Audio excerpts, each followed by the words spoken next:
Maaga kaming umalis para pumunta sa farm ni Ninang, Arlene, sa Bulacan.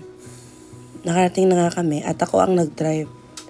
Ang kasama ay si Mama, si Mami Toto, si Tita Cynthia, Tita Rose, at saka si Ninang of course. Bale, mamimitas pala kami ngayon ng mga gulay. Yung miracle fruit nila, ang dami ng bunga. Ayan na nga si Mami, meron na agad patola. Nag-umpisa na rin siyang mamitas ng bayabas. Talagang hindi siya magpapapigil. Nagpunta na rin sila dito last week. Kaso marami pa palang bunga kaya bumalik kami. Ako ay saling kit-kit lamang dito. Ayan, teamwork nga sila sa pagpitas. Si Ninang at si Tita Cynthia. Naglalakad na kami papunta sa parang cottage nila Ninang dito. Medyo madulas nga lang dahil maulan nga. Kaya dahan-dahan lang talaga kami sa paglalakad. Lalo na tong nanay ko na laging natutulas. Si Mami kumuha na agad ng mushroom. At nakarating na nga kami dito sa cottage at may mga bulaklak na ng kalabasa ba yan. Ayan, mag-aayos na nga kami ng mga gamit. Ayan, umaambon-ambon na naman. Pinagpaplanuhan na nga namin ang aming pagpitas. Pero bago yun, inaayos muna ni Mami yung mga bulaklak kasi kukulayin daw niya bukas. Kumuha na nga siya ng dahon ng saging para ibalot yung mga bulaklak. Flower, thank you sa flower. Sige, Baka mamati ka. Sino? Ikaw yun eh, di ba yun? Yan si Tita Cynthia at saka si Mami Toto kasama ang kanilang mga bouquet. Kuno. Ayan, naayos na nila uli. Ang lola nyo magkakape muna kasi hindi ako nakapagkape. Kape rin sila. At ayan, nagsasnack din kami. Andyan si Florante, yung dog nila Ninang na cute. Si Mami nanguha na nga ng mga okra dito. Talagang tuwang-tuwa si Mami sa pagpitas ng mga okra. Kasi ang daming ang puno dito. Ayan, may mga ampalaya din dyan. Ayan si Tita Cynthia, may pag-gloves pa. In preparation sa pagpitas sa mga gulay. May mga kanya-kanya silang mga plastic at gunting na dala. Si Mama may sako pa. Nakakaloka. Ayan, nagpaanga kami dahil madulas. May hawakan namang mga bamboo para steady mo yung sarili mo. Sobrang fun. Ayan sila nauna na. At si Mami, naalala si Mama. At dahil nung pumunta sila last week, nadulas si Mama sa pagkuha niya ng mga pipino. Di na lang talaga at nagpaa kami dahil sobrang dulas talaga. Kapag nagchinelas ka, guaranteed, unless expert ka sa paglalakad, dulas ka talaga. Ayan, may mga upong maliliit. Ayan sila tita. Ayan si Mama at saka si Tita Cynthia sa likod. Nagdadahan-dahan. Oh, nag-umpisa na silang mamitas. Andito pala kami sa mga pipino na section. Nanguha na rin ako ng mga pipino na ginagawa kong cucumber lemonade. Nagulat ako kasi parang may mga barb siya, yung makakate. Kasi di ba yung sa grocery, sobrang smooth na ng surface ng mga pipinong binibenta. Ayan, may taga supot, cheese. Naglalakad din naman ang lola nyo. Ang cute ng pipinong yan kaya kinuha ko. May paro-paro din dito. Nakailang kuha na ako. Pasensya na Ninang. Ayan ang mga upo. Sobrang cute. Kinuha na rin namin. Si Mama kasi ay sobrang hilig talaga sa gulay. Talagang almost everyday puro gulay ang kinakain niyan.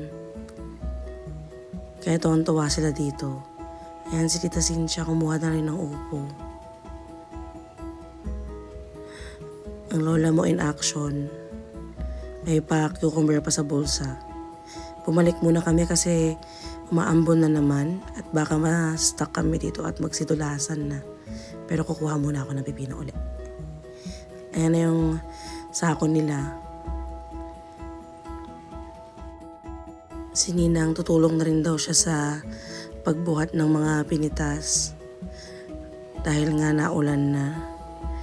Yung mga kamatis. Yan si Tita Rose. Hindi pa rin siya tapos. Ayan, kinuha na ni Ninang yung iba. Para balik doon sa cottage. Si Mami din. Ayaw paawat. Kailangan na namin talagang bumalik. Dahil may mga matutulas na naman dito for sure. May chiko rin sila. Pero maraming bunga. Sa kabila may nagtatanim. Ayan ang paa ng lola nyo. Si Mami nanguha pa nga ng mga dahon-dahon. Habang pabalik sa cottage. Naku, yung nanay ko. Nakakatakot at baka madulas ulit. Ayan naman ang aking tiil na bulingit.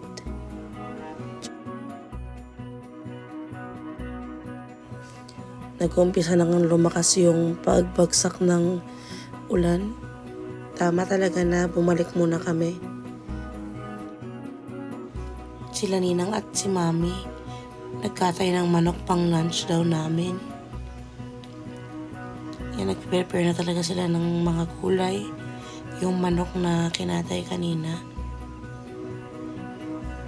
Kanya-kanya silang trabaho. Yan si Mami, expert talaga yan. Si Ninang na malengke din ng pang-adobo daw na gagawin sa manok. Yan si Mami, naglagay na ng tanglad. At nanguha pa nga siya nito. Bamboo shoots ba to? Palakas na nga ng palakas yung pagbaksak ng ulan. Si Mama nakikitulong din sa pagluto ng adobong manok. At ayan na nga, nagluto rin pala si Mami ng hipon. Favorite ko talaga yung hipon. Kasi allergic ako dyan. Ayan, nagla-lunch na nga kami. Natural kailangan ni picture taking muna bago kumain. Pinininang may magdi-deliver pa daw mamaya ng carbonara at sapin-sapin para pang merienda. Bumalik pala kami ni Mami ulit dahil tumila na yung ulan ulit. At ayan ang mga manok. Napakaraming manok nila Ninang. Ulit sa may bandang miracle fruit dahil mangunguha nga kami ng mga sili na ihahalo sa suka. May mga siling pansigang at iba't iba pang klase dito. Yan si Mami, nag-i-enjoy talaga siya sa pagpitas. Nalungkot pa nga yan siya. Kasi wala daw ang bunga yung papaya. Ito na naman kami sa may mga ampalaya dahil andito lang nakatanim yung ibang mga sili. Madulas na naman kaya dahan-dahan ulit kami sa paglalakad. Ayan, nakita na namin yung sili dito. Napakaraming mga bunga, kumpul-kumpul talaga. May mga pulang-pula na rin. Kaso sabi ni Mami, mas maganda daw na green ang kunin dahil mas tatagal daw yun kaysa pagpula na kailangan na agad gamitin. Ayan, expert talaga siya sa pagpitas. Ang bilis-bilis. Kumuha din siya ng mga talbos ng kamote dito na sobrang dami din. Talagang ang daming variety ng gulay dito. Namitas na rin ako ng mga sili dahil nainggit ako kay Mami. Nakita rin ako ng upo dito kaso hindi ko mapitas dahil sobrang tigas niya. Kaya si Mami naawa sa akin, ginupit na lang niya. Ayan, cucumber uli. Tinuturuan ako ni Mami sa pagpili. Sabi niya yung mga straight lang daw yung kunin ko dahil yung mga pabaliko daw ay reject daw. Ayan, nakabalik na kami ulit dito para magmerienda. Magkape-kape na naman kami ulit. Ayan pala yung Chico daw na galing kay Papa. Naglakad kami dito ulit para magpatuloy ang pamimitas ng iba't ibang klaseng gulay. Ayan, may mga balimbing pa kasi Ninang na puno. Talagang abot na abot mo lang yung mga bunga. At almost kakulay nga lang din talaga ng dahon. Ayan, nagsitikiman na nga sila ng mga prutas. Nanguwatin sila tita ng kangkong. Si mami naman bumalik dito sa bayabas. At talagang may nakita pa siyang ibang target. Ang atis ng kapitbahay. Yung mga nakuha nilang atis ni Tita Cynthia.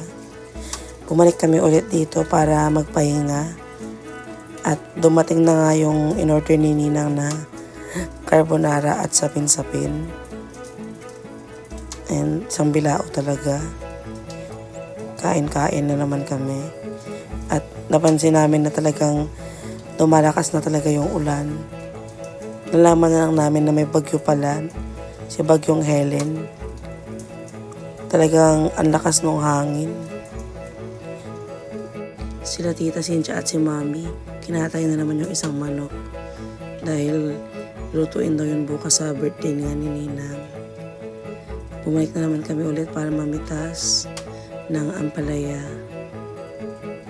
Ayan, dami ko nang nakuha. Kasi gugulayin nila mama at mami yan para kay papa. Nagkarga na nga kami ng mga gamit dahil pauwi na kami. Medyo tumila na nga yung ulan. Ayan, picture taking na naman. Bago umalis. Talagang natuwa kami dahil yung mga gulay na usually binibili na lang namin, naranasan namin kami mismo ang magpitas. Thank you, Ninang. Bumili din kami ng mga pasalubong dito. Lapit na to sa papasok ng NLEX. Bili ako ng mushroom chicharon at saka pastillas. At iba pang chicharon. Yan yung mga nakuha namin. Maraming salamat sa panonood.